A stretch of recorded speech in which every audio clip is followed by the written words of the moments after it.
Hello, I'm Don Gettinger, a Quality Improvement Advisor for QSource. QSource is the Quality Innovation Network Quality Improvement Organization for Indiana. This informational video is about an emerging pathogen, Candida auris. C. auris is a multi-drug resistant infection, meaning that it is resistant to multiple antifungal drugs commonly used to treat it. First, you'll hear from the Indiana Department of Health. Medical Director Dr. Shirisha Vupalanchi discusses the transmission and clinical aspects of the pathogen. Deputy Health Commissioner for Local Health Services Pam Pontones explains the epidemiology and trends over time. Senior multi-drug resistant organisms epidemiologist Caleb Cox outlines the infection control process for a case of Candida auris in a healthcare facility and how the State Department of Health can help. We will then feature an interview with David Hyatt, an infection preventionist at the Greenwood Healthcare Center. During the past year, the staff at this facility has cared for many residents with Candida auris. David will walk us through their journey over this period, the lessons learned, and the process used at the facility to appropriately control this pathogen. Thank you for watching and learning about this growing concern. Candida is a fungus, a yeast that normally lives on the skin and in the mucosae such as the mouth, throat, gut, and vagina without causing problems. Candida can cause infections if it grows out of control or if it gets deep inside the body. When a germ causes an infection, it is considered a pathogen. When an infection is caused by Candida, it is called candidiasis.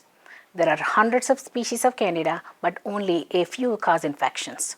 Conditions that increase the risk of candidiasis include diabetes, cancer, immune suppressing conditions such as HIV or AIDS, use of antibiotics disturbing the natural balance, pregnancy, and corticosteroids.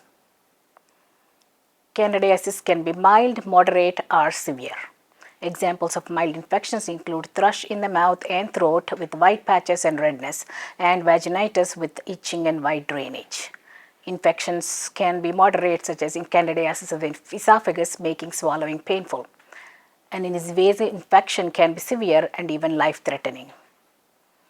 Candida can cause bloodstream infections. It is called candidemia.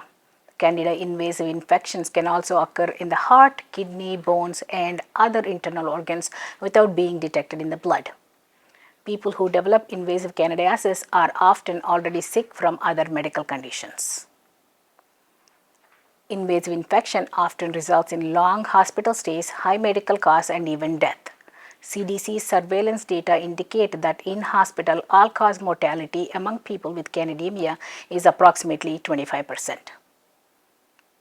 Antifungal medications can treat candidiasis. Oral and vaginal infections can be treated with topical or oral treatment. Esophageal candidiasis usually requires oral, sometimes intravenous therapy. Invasive candidiasis requires treatment with antifungals intravenously, often for several weeks. Emergent pathogen Candida auris is a yeast that was first discovered in Japan in 2009. It has caused outbreaks in healthcare settings. It presents a serious global health threat, including in the United States. Candida auris is an emerging multi-drug resistant type of Candida. C. auris can cause severe infections and spreads easily in healthcare facilities. C. auris is of public health concern because it exhibits antifungal resistance, it can persist in the environment for a long time, environmental disinfection can be difficult, and a high mortality rate has been noted among people with candidemia. Candida auris can cause ear infections, wound infections, bloodstream infections, and infections in internal organs. Clinical infections are treated with antifungals. This yeast often does not respond to commonly used antifungal drugs, making infections difficult to treat. Patients who have been hospitalized in a healthcare facility for a long time, have a central venous catheter or other lines or tubes entering their body, or have previously received antibiotics or antifungal medications appear to be at the highest risk of infection. Specialized laboratory methods are needed to accurately identify C. auris. Conventional laboratory techniques could lead to misidentification and inappropriate management, making it difficult to control the spread of C. auris in healthcare settings.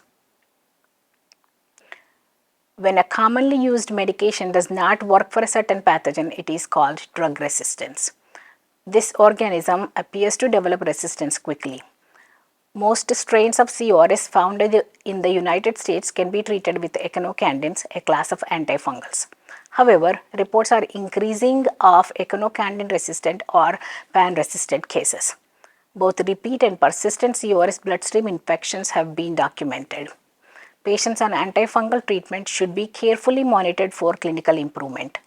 Follow-up cultures and repeat susceptibility testing should be conducted. If CRS is found on a skin swab test of someone and the person has no signs and symptoms of clinical infection, it is called colonization. No treatment is needed for colonization. There is no reliable way to get rid of colonization. Colonization of at-risk individuals could lead to dangerous invasive infections at a later date. Individuals with colonization and those with clinical infection both can act as possible sources of transmission. Infection control measures should be used for all patients with CRS, whether they are colonized or have a clinical infection. Clinical cases after completion of the treatment are considered colonized. In summary, Candida is a fungus, a yeast that normally lives on the skin and on the mucosae.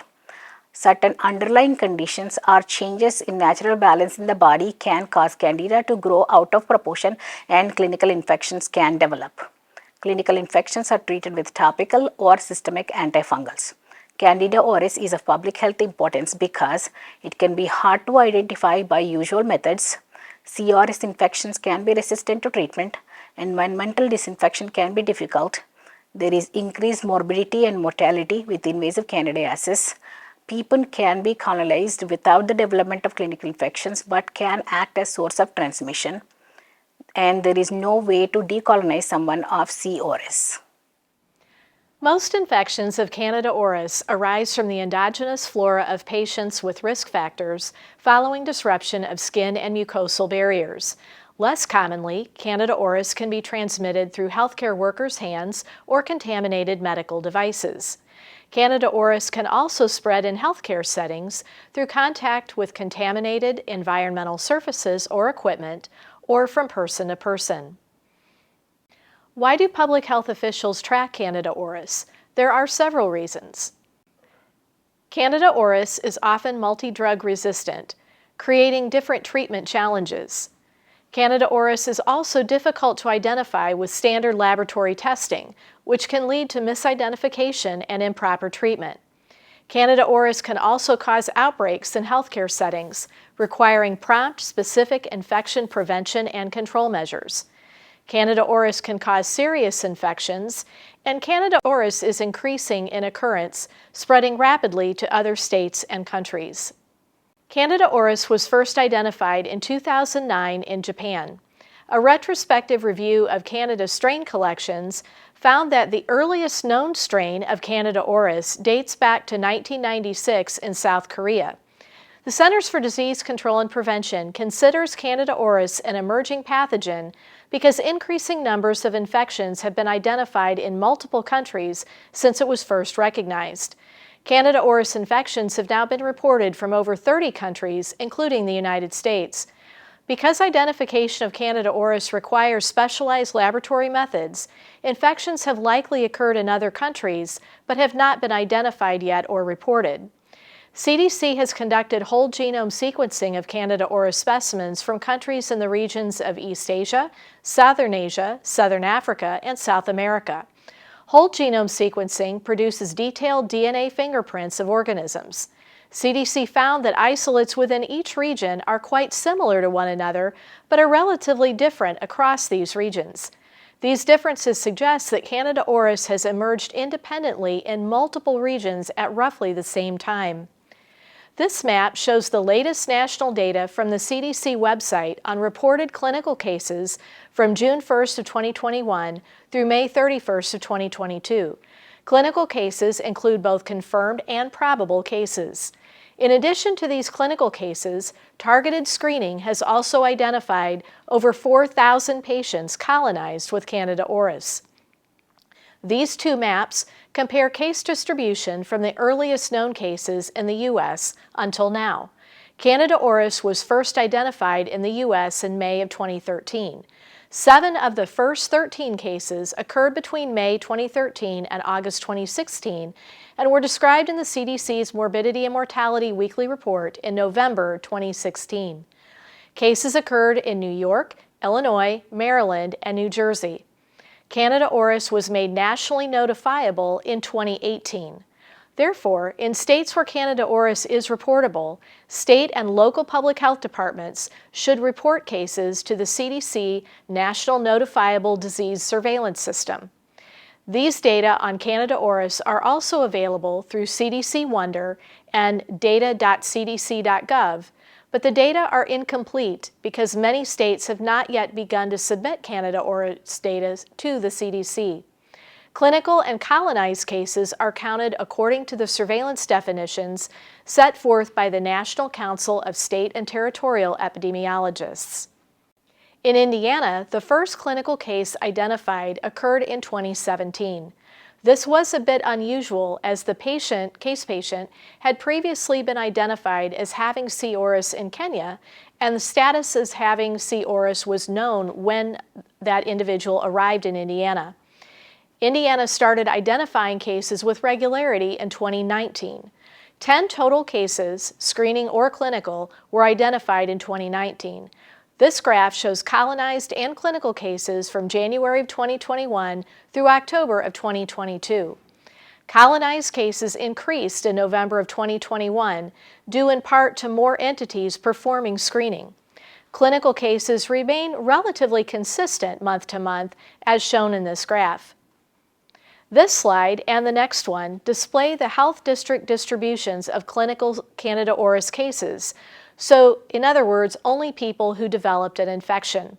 That's why these numbers are lower than the first slide that included both colonized and clinical cases.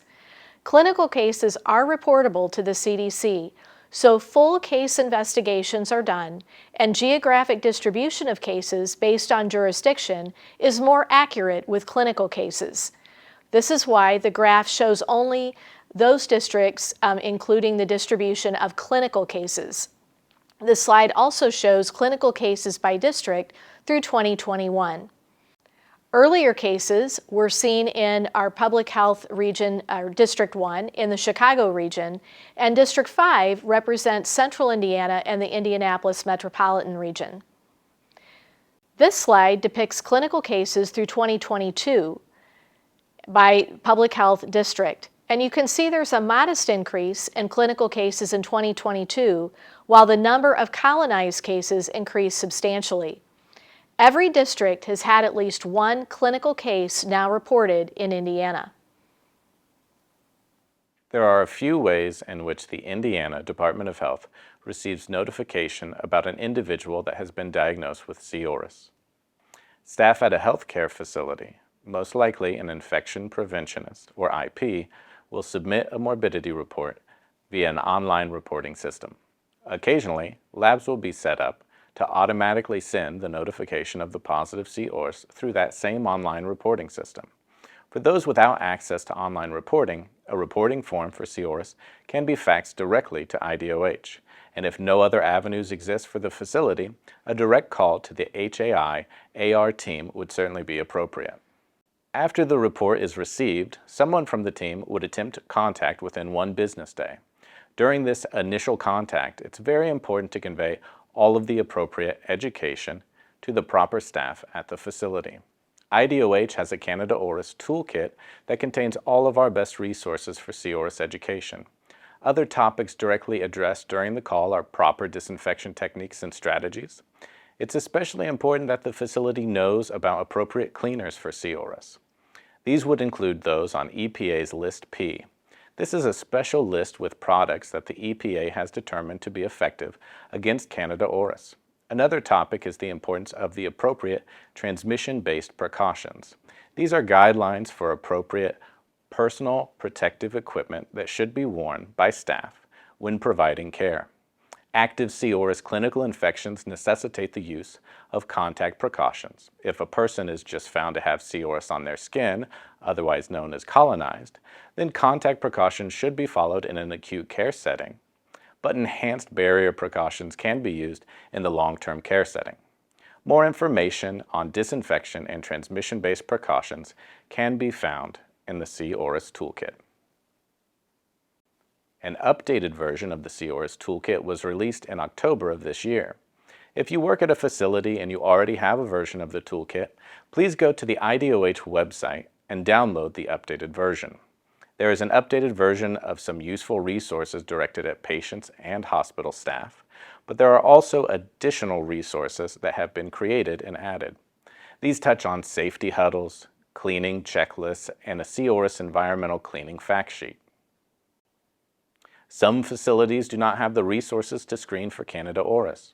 This testing is available through the Wisconsin State Laboratory of Hygiene, which is part of the Antimicrobial Resistance Lab Network. If you work at a healthcare facility and have concerns about CRS being present in your building, you can request testing through the WSLH. IDOH would arrange for the materials to be shipped to your facility. Your facility would need to make a determination as to who should be screened. It's also important to remember that screening is entirely voluntary, and the implications of a positive result should be clearly communicated to an individual prior to specimen collection. When a person is identified as having C. auris colonization or infection, a thorough healthcare facility history is recorded. IDOH then contacts those associated facilities. The main intent is to be sure the facility has noted that the individual has an MDRO so that they can be given the appropriate care in the event of a future readmission. If multiple individuals with C. auris are found to have been at the same facility, it may indicate that a more thorough follow-up should occur with that facility. If multiple individuals who test positive for C. auris are found to have come from the same facility, IDOH would first confirm with that facility that they had all spent time there. IDOH may then determine that it's appropriate to schedule an on-site visit. A team from IDOH would meet with stakeholders at the facility in order to complete the ICAR tool. This is an infection control assessment and response tool. The process takes a few hours, and the team from IDOH go through a list of questions concerning the facility's current IP practices and other demographic details. The on-site visit usually concludes with rounding or a walkthrough of the facility in order to observe the environment and the staff during the course of their routine work. Some benefits from an ICAR include identification of gaps in current IP practices and increased awareness by the staff regarding the target organism. Additionally, staff may become more aware of appropriate IP practices. Also, the visit may inform leadership of specific resources that the staff of the facility may need but had previously been lacking. Finally, the ICAR is always collaborative and in no way punitive. A very important part of mitigating the spread of C. auris at a facility is attention to environmental cleaning. Both the quality and the frequency are important in determining how C. auris may be existing in a building.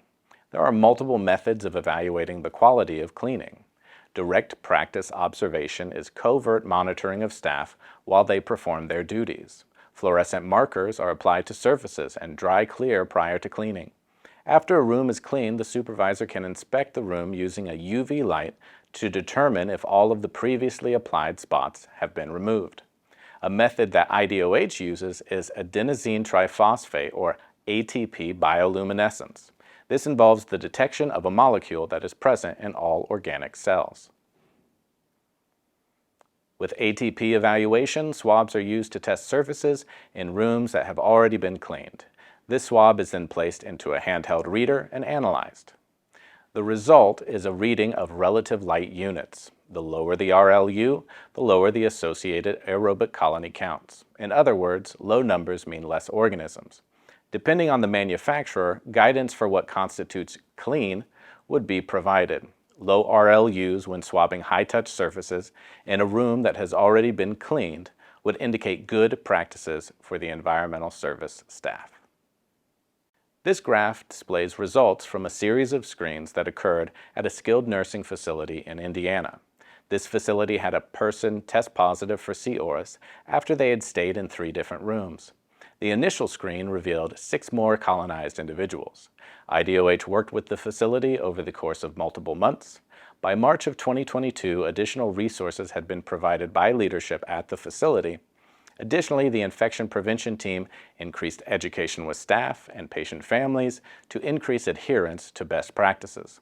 Continued monitoring revealed a drastic reduction in the number of new cases that were seen at the facility.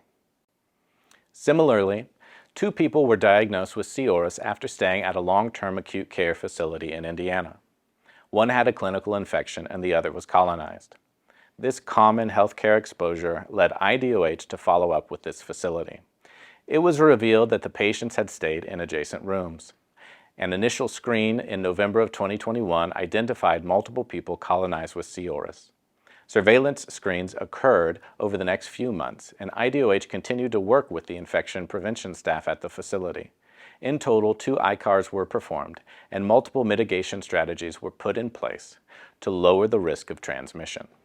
By May, no new cases were detected at the facility. Hello, I'm Don Gettinger with QSource, and today I'm here with David Hyatt, who's the nurse manager and infection preventionist with Greenwood Healthcare Center. We're going to talk about C. auris and your facility's reaction to that. How are you doing today, David? I'm great. How are you today? Doing pretty well, thank you. So, when was the first encounter you had with C. auris here at Greenwood Healthcare?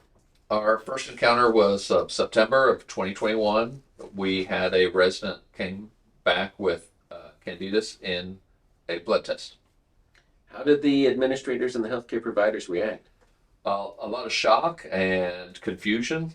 We had heard of C. auris, but it was still seen as a distant thing, something that we weren't dealing with and may never have to deal with.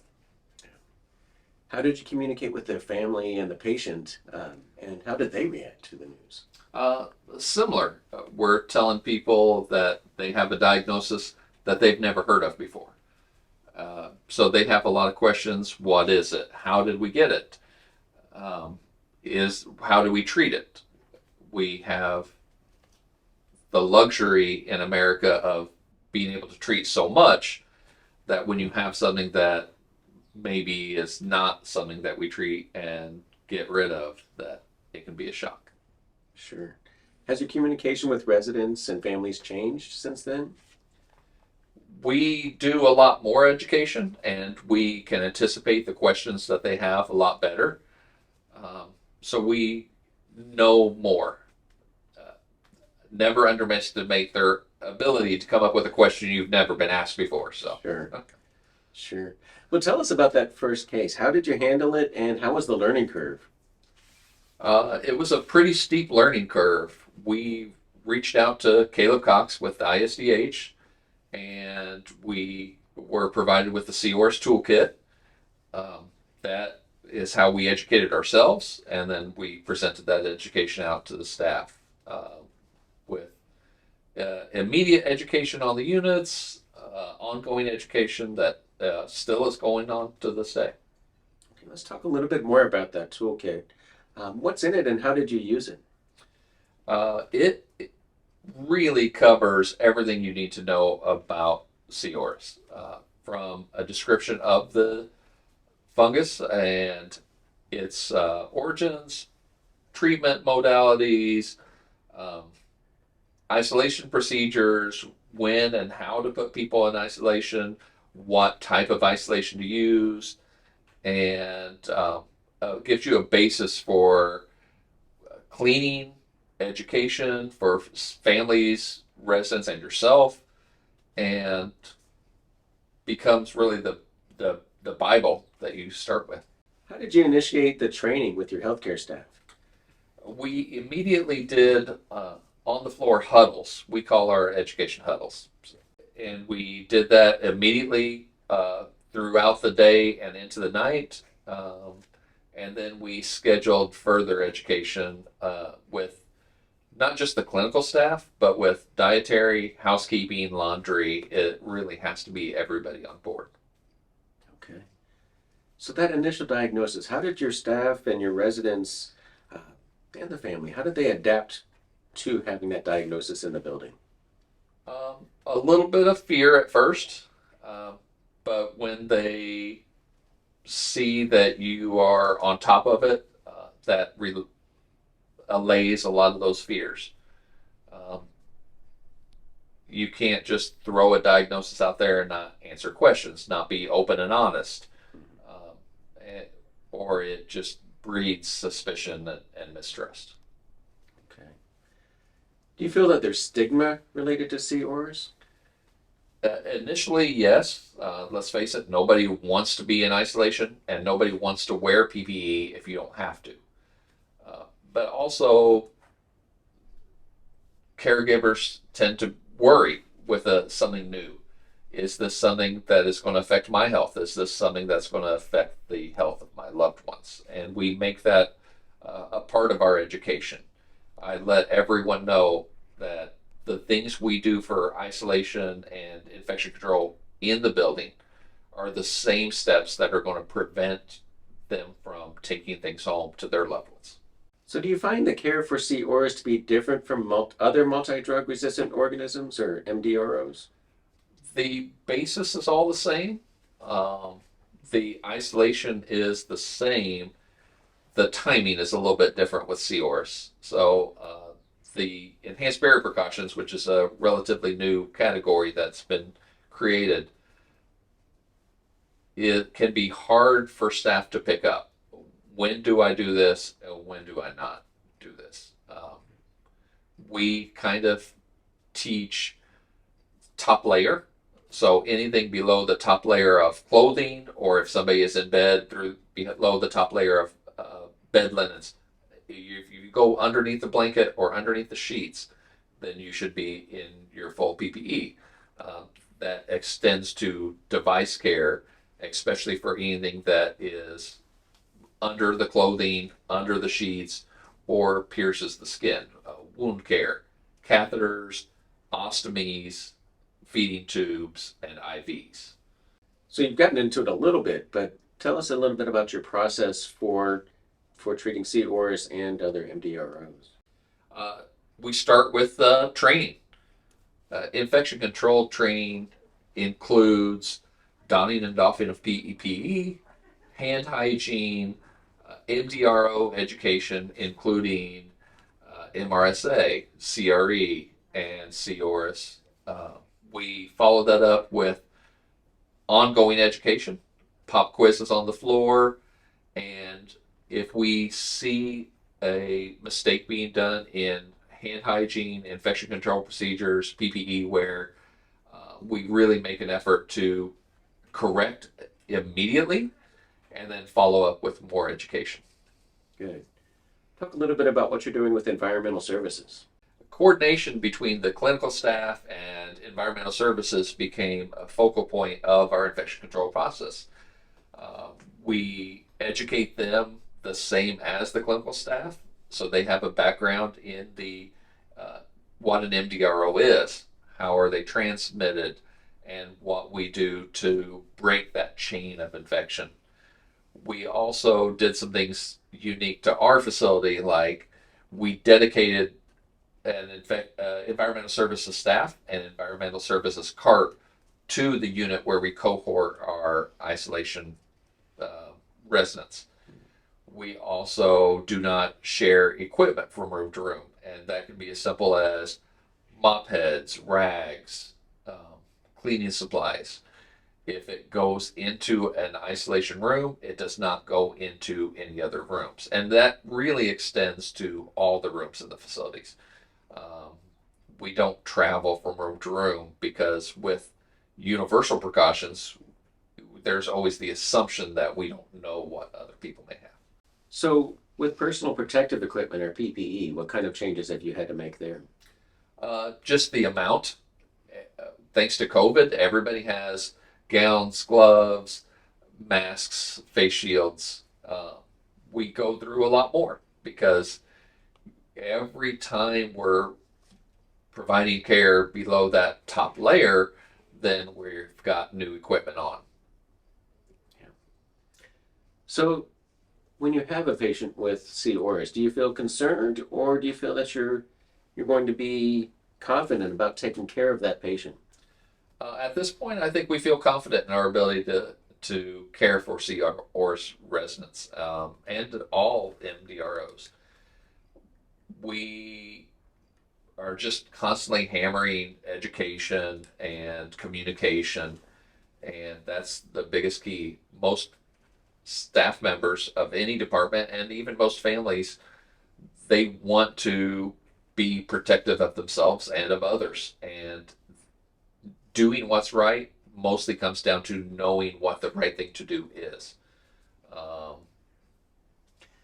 So you have not had a clinical case yet of CRS, but do you feel confident you would be able to provide care in that situation? I think we could easily provide high quality care for those residents, thanks to the education we already have. And it's just when you go from a colonized case to an active case, you just kind of turn everything up a notch. Okay. So you've been through a lot at this facility with your residents and staff. What advice would you give to another facility that's encountering their first case of CRS? I would boil it down to 4 really big points. Communicate. First, communicate with ISDH and QSource. They have a lot of resources and a lot of support for facilities that are now dealing with something totally new. Communicate with your staff, your residents, and your families.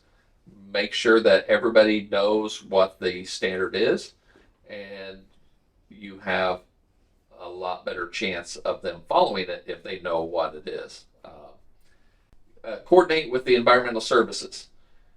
The coordination and cleaning and infection control that goes on in the building doesn't stop at the nurses, CNAs, doctors. And finally, follow the toolkit. It's all provided right there. The signs, the information, the education, testing and screening is all laid out for you. All right. Thank you so much for sharing with us today, David, and for giving us this information. Thanks for having me.